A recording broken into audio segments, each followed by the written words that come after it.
यूं तो संचालकों के जिम्मे काफी जिम्मेदारियां होती है, पर संचालकों के बीच में कोई कवि हो तो उसकी जिम्मेदारी इस नाते बढ़ जाती है कि अगली बार भी इनके संचालन में कभी मौका मिले तो ये हमें बराबर महत्व देवे।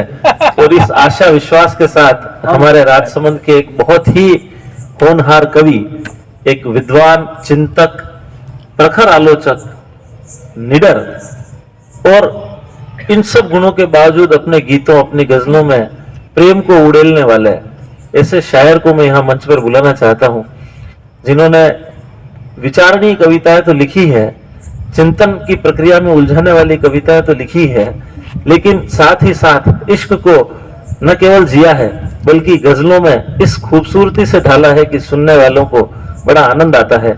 मैं आमंत्रित करता हूं मंच पर अपनी प्रस्तुति के लिए आदरणीय सूर्य प्रकाश जी दीक्षित भाई साहब को पधारें और अपना काव्य पाठ करें।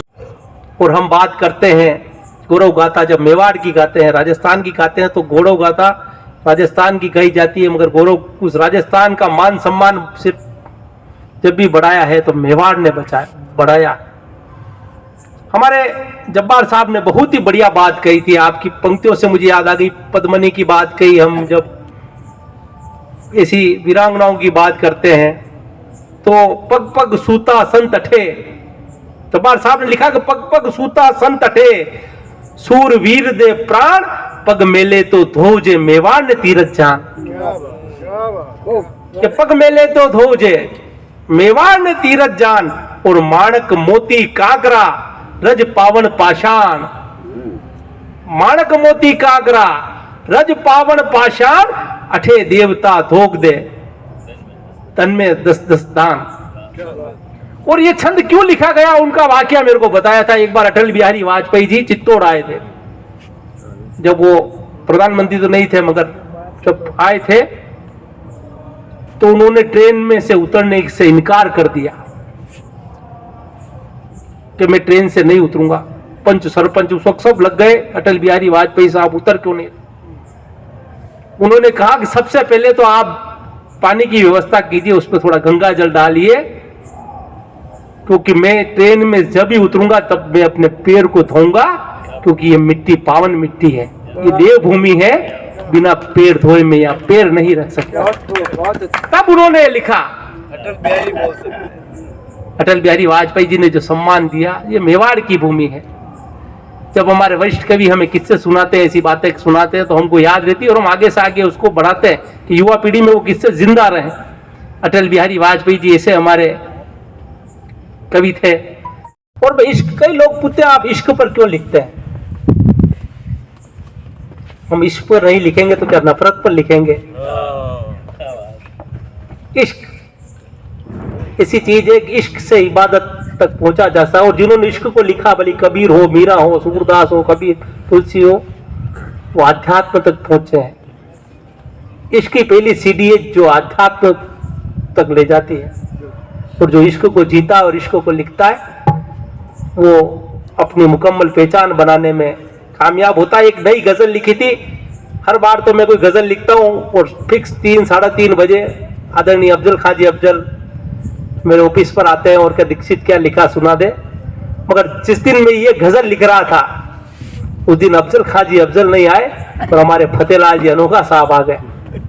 और मैंने पहले श्रोता मेरे उस गजल के आप ही बने। हम चांदनी की बात करते हैं, जब हम पुराने प्रेम को याद करते हैं, एक प्रतीक के माध्यम से मैंने एक गजल लिखी है, आपके बीच में रखता हूँ। भाई परितोष जी ने जो परिचय कराया है इश्क की बात, मैं उसी गजल को रखता हूँ, ताजा तरीन गजल, कि पुरानी डायरी में तुम कहो तो, कि पुरानी डायरी में तुम कहो तो एक नई गजल लिख दूं, कि पुरानी डायरी में तुम कहो तो नई गजल लिख दूं, बरसों बाद मिले हो इसे खुदा का फजल लिख दूं। फजल कहते हैं मेहरबानी को, बरसों बाद मिले हो इसे खुदा का फजल लिख दूं। एक प्रतीक बनाया कि पुरानी डायरी में तुम कहो तो नई गजल लिख दूं, बरसों बाद मिले हो इसे खुदा का फजल लिख दूं। जब मिलते हैं तो जो खूबसूरती का मैंने शब्दों में डाला कि वही शबाब, वही खूबसूरती कायम है आज भी तुम में। देखो प्रेमिका कितनी भी बॉडी हो जाए साहब, मगर प्रेमी को उसके चेहरे में, उसकी आंखों में वही चमक नजर आती। मैंने तो बुजुर्गों को बातें करते देखा है, तब इस बात को दावे के साथ कह रहा हूं कि वही शबाब, वही खूबसूरती कायम है आज भी तुम में। तुम्हारे हुस्न को झील में तैरता कंवल लिख दूं, कि तुम्हारे हुस्न को झील में तैरता कंवल लिख दूं। और यूं रास्तों में इत्तिफाक से टकरा जाना रब की मर्जी है। क्या बात है। अच्छा बिना प्लानिंग कि यूं रास्तों में इत्तिफाक से टकरा जाना रब की मर्जी है। कि तुम्हें देख बड़ी मेरी, कि तुम्हें देख बड़ी मेरी उन धड़कनों की हलचल लिख दूं। अगर पत्नी भी साथ में और प्रेमिका नजर आ जाता, आदमी पत्नी को ही भूल जाता था। ये कटु सत्य बात, चाहे प्रेमी हो या प्रेमिका, कि कभी बिछड़ते वक्त कि यूं रास्तों में इत्तिफाक से टकरा जाना रब की मर्जी है। तुम्हें देख जो बड़ी मेरी उन धड़कनों की हलचल लिख दूं। और कभी बिछड़ते वक्त आंसू थे तुम्हारी जिन आंखों में, ये विरह देखो सा, कि कभी बिछड़ते वक्त आंसू थे तुम्हारी जिन आंखों में, उन भीगी पलकों से टपकते हुए उन मोती को सजल लिख दूं। उन भीगी पलकों से टपकते हुए मोती को सजल लिख दूं। और मोहब्बत शाहजहां ने क्या, हम उदाहरण देते हैं ताजमहल के साथ शाहजहां का, मगर एक बात कहना चाहता हूं, हर प्रेमी अपने आप में एक शाहजहां है और उसकी प्रेमिका मुमताज। बात रखता हूं कि मोहब्बत शाहजहां ने क्या हमने भी तो की है इस जमाने में, कि मोहब्बत शाहजहां ने क्या हमने भी तो की है इस जमाने में। सोचता हूं एक नई कहानी में अपना भी दखल लिख दूं, कि सोचता हूं एक नई कहानी में अपना भी दखल लिख दूं। अपना हस्तक्षेप, ये कहानी अपनी भी होनी चाहिए, कि सोचता हूं एक नई कहानी में अपना भी दखल लिख दूं। और क्या लिख दूं साहब, हाँ, मुक्ता का शेर पढ़ता हूं कि दफन है जिसमें इश्क की मजारे याद बनकर दीक्षित, कि दफन है जिसमें इश्क की मजारे याद बनकर दीक्षित। तुम कहो तो मैं अपने शेरों में उसको ताजमहल लिख दूं। ताजमहल में क्या है साहब, वही तो मजारे दफन है। तो मजारे दफन है, हम देखने जाते हैं तो खूबसूरती के अंदर मजारे, तो इश्क विरह में पैदा होता है। हमारे इश्क की बात करो, जिसने इश्क में, इश्क को विरह में जिया है उसने इश्क को लिखा है, प्रेम का प्रतीक। हाँ, यशपाल जी ने कहा था विरह इश्क की उत्पत्ति और मिलन अंत। जहां मिलन हो जाता है वहां प्रेम विवाह असफल इसीलिए होते हैं कि मिलने के बाद वो प्रेम खत्म हो जाता है। तभी तो चाणक्य जी ने कहा था कि जिससे प्रेम करो उससे शादी मत करो। विरह में प्रेम जिंदा रहेगा, मिलन में अंत हो जाएगा प्रेम का। ये कटु सत्य बात है, ये बात उन्होंने कही है। मगर एक बात कहना चाहता हूं कि एक हमारी एक संस्कृति थी, हमारी एक संस्कृति थी, वो कहीं खत्म हो गई। या तो पारिवारिक जो विघटन हुए, काम काज की वजह से कोई नौकरी से चला गया, उस संस्कृति को जिंदा करना हमारी जिम्मेदारी है। तो मैंने कविता लिखी है और पहली बार आपके बीच में लिखता हूं। कविता का शीर्षक है, बहुत छोटी कविता है, कविता का शीर्षक है संयुक्त परिवार। एक दृश्य को रखता हूं आपके बीच में, संयुक्त परिवार कैसा होता था, जहां नहीं है वो महसूस करेंगे जो जिन्होंने संयुक्त परिवार को जिया है। उनके बीच में एक कविता लिखता हूं कि एक ही चूल्हा, एक ही बासन, एक ही चौका, एक ही बासन, एक ही चूल्हा साथ जले। एक दृश्य देता हूं कि एक ही चौका, एक ही बासन, एक ही चूल्हा साथ जले। छोटे से इस घर आंगन में सबके बच्चे साथ पले। कि छोटे से इस घर आंगन में सबके बच्चे साथ पले। क्या कमाया, क्या खाया, क्या लाभ, क्या हानि है। कहते हैं कि साथ बैठकर कवे नहीं गिनते साहब, और जो कवे गिनने लग जाता है वो कभी साथ नहीं बैठता। ये कटु सत्य बात है कि क्या लाभ, क्या कमाया, क्या खाया, क्या लाभ, क्या हानि है।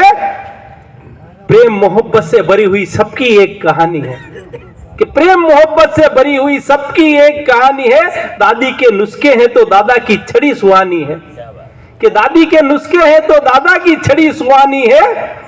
बुजुर्गों के संस्कार से भरी नई पीढ़ी में आती रवानी है। बहुत बढ़िया, बहुत बढ़िया। बुजुर्गों के संस्कारों से भरी नई पीढ़ी में आती रवानी है। और भाभी के संग देवर की हंसी ठिठोली सुहाती है, कि भाभी के संग देवर की हंसी ठिठोली सुहाती है। देवरानी जेठानी की पायल बजती घूंघट की ओट लुभाती है। हमारे जो पुराने जमाने में जो दुल्हन को पैजा पहनाए जाते थे उनमें अक्सर घुंघरू होते थे, आवाज आती थी, क्योंकि बुजुर्ग लोग भी सतर्क रह जाते हैं कि हमारी बहू बेटी आ रही, इतना सम्मान, तो वो भी जैसी ऐसी स्थिति में होते तो सही हो जाते, इसलिए वो घुंघरू की आवाज इसलिए थी। हाँ, कि देवरानी जेठानी की पायल बजती, घुंघरू की ओट लुभाती थी, और बहू बेटियां सास ननन से खिलती ये फुलवारी है। कि बहू बेटियां सास ननन से खिलती ये फुलवारी है, सुख दुख से भरी, सुख दुख के पल के साथ जिए भाइयों के संघर्ष की जवानी है। कि सुख दुख के पलों को साथ जिए भाइयों के संघर्ष की कहानी है। और माँ की दुआएं साथ चलती, पिता के रोब में छुपी प्रेम की जिंदगानी है। पिता हमेशा हर घर में रोबदार होता, कि माँ की दुआएं साथ चली, पिता के रोब में छुपी प्रेम की जिंदगानी है, और हर चाहत को पूरी करते ख्वाहिशों को अपनी मार के। पंक्ति पर गौर करना, कि हर चाहत को पूरी करते ख्वाहिश को अपनी मार के, बच्चों के नए कपड़ों के संग टगी बाप की कमीज पुरानी है।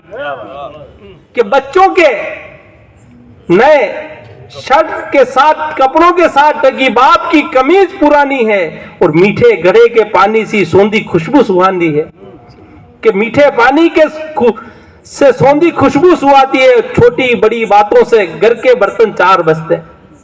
खटपट तो हर घर में होती है, कि छोटी बड़ी बातों से घर के बर्तन चार बजते, फिर भी मिलकर साथ खाते रोटी इज्जत की प्यारी है। फिर भी मिलकर साथ खाते रोटी इज्जत की प्यारी है, और हर सुबह है होली जैसी, हर रात दीप दिवाली है, और त्याग समर्पण अपनेपन की ये फिजा मतवाली है। संयुक्त परिवार में रहने वाले जाने, ऐसी परिवारों की बात निराली है, ऐसे परिवारों की बात निराली है।